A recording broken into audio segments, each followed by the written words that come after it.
Aileleri Çin'deki kamplarda tutuklu bulunan Doğu Türkistanlı gençler yaklaşık bir haftadır Çin'in İstanbul Başkonsolosluğu önünde nöbet tutuyor. Komünist Çin rejiminin kamplarındaki ailelerinden yıllardan beri haber alamayan Doğu Türkistanlı gençler Çin'in İstanbul Başkonsolosluğu'na giderek dilekçe vermek istedi. Ancak günlerdir başkonsolosluk önünde bekleyen Uygurların dilekçeleri bir türlü kabul edilmiyor. Yıllardır yaşadıkları mağduriyetleri sürekli olarak gündeme getiren Doğu Türkistanlılar Çin'in toplama kamplarına tutulan ailelerini, akrabalarının serbest bırakılmasını istiyor. 4 yıldır ailelerine ulaşmak için çabalayan Uygur Türkleri dün de başkonsolosluk önündeydi. Çin konsolosluğu önünde düzenlenen etkinliğin 7. gününde 82 yaşındaki Uygur bir dede kayıp çocuklarının ve torunlarının fotoğraflarını taşıyarak etkinliğe katıldı. Bu arada gençlere moral vermek ve kendi akrabalarının haberini almak için Çin'in İstanbul Başkonsolosu önüne giden Ankara Hacı Bayram Veli Üniversitesi'nin öğretim üyesi Profesör Doktor Abdülreşit Celil Karluk açıklamalarda bulundu. Bir yıldan fazla zamandır bu gençler ailem nerede, ailemden haber alamıyorum diye İstanbul'un sokaklarında, caddelerde, her yerde bu ellerimizi tuttuğumuz ailesine ait fotoğraflarla, kimlik bilgileriyle arayış içindeler. İnsan hakları savunucuları ve diğer uluslararası örgütün bu zulme dur demesi, hak arayışımıza destek vermesini talep ediyoruz.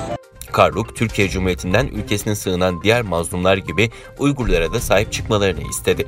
2019'un Aralık ayında da Çin'in Ankara Büyükelçisi Deng Li, Uygur Türkleri dilekçe versin, ailelerini bulalım çağrısında bulunmuş. Bunun üzerine Uygur Türkleri internet üzerinden dilekçe vermişti. Fakat internet üzerinden dilekçeleri kabul edilmediği için Uygur Türkleri Çin Halk Cumhuriyeti'nin İstanbul Başkonsolosluğu'na giderek dilekçe vermeye çalışmıştı. Uygur Türkleri bu kez de konsolosluk yetkilileri tarafından geri çevrilmişti. Siz neyi bekliyorsunuz? Neyi bekliyorsunuz? Bizim gücümüz Çin'den gelecek 4 kuruşluk pis paradan mı gelecek? Yoksa gerçek imanımızdan mı gelecek? Ey İslam dünyası, size soruyorum. Sizdeki Çin korkusu Allah korkusu da daha mı?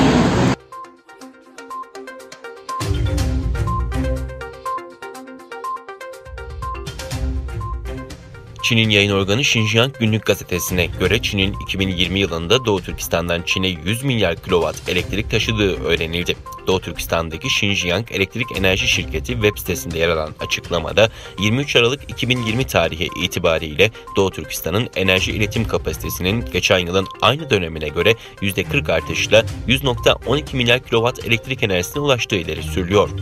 Doğu Türkistan'daki çeşitli zengin kaynakları Çin'e kaçırmakta olan Çin Komünist Partisi 2010 yılından bu yana Doğu Türkistan'ın elektriğini Çin'e taşıdığı ve 10 yılda üretilen enerji kaynağının 92,8 milyon kilowatta ulaştığı ifade ediliyor. Doğu Türkistan'dan çalınan elektrik enerjisinin şu an itibariyle Çin'deki 20 eyalete iletildiği bilgiler arasında yer alıyor.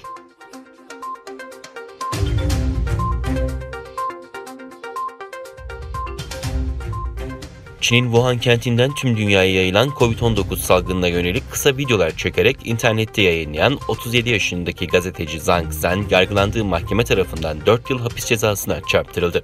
Şangay'da görülen mahkemede yargıçlar blog yazarı Zhen'in Wuhan'da salgının ilk görüldüğü dönemlerde yayınladığı videolarda halkı kışkırttığına ve huzursuzluğa yol açtığına hükmetti. Zhang Zhen yayınladığı kısa videolarda salgının Wuhan kentindeki yayılmasını haberleştirmiş, yetkililerin ihmallerini eleştirmişti.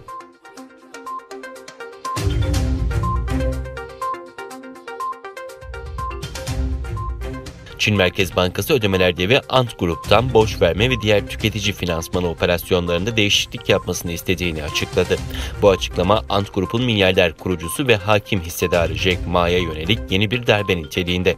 Çin Devlet Piyasa Düzenleme İdaresi 24 Aralık'ta Alibaba Grup aleyhinde rekabet soruşturması başlattığını ve önümüzdeki günlerde Alibaba'nın iştiraki Ant Group'un toplantıya çağrılacağını açıklamıştı. Çin Merkez Bankası Başkan Yardımcısı da dün yaptığı açıklamada düzenleyici kurumun Ant'ı kredi, sigorta ve varlık yönetimi hizmetleri de dahil olmak üzere finansal düzenleme ihlallerini düzeltmeye ve kişisel bilgileri korumak için kredi derecelendirme birimini revize etmeye çağırdığını söyledi.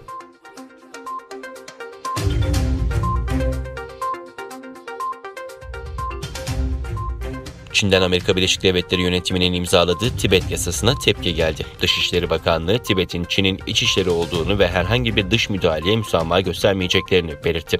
ABD'yi Tibet'e ve Çin'in iç işlerine karışmayı bırakmaya ve ilgili yasayı uygulamamaya çağıran bakanlık sözcüsü, ayrıca ikili ilişkilerin zarar görmemesi için bu tür eylemlerden geri durulması gerektiğini kaydetti.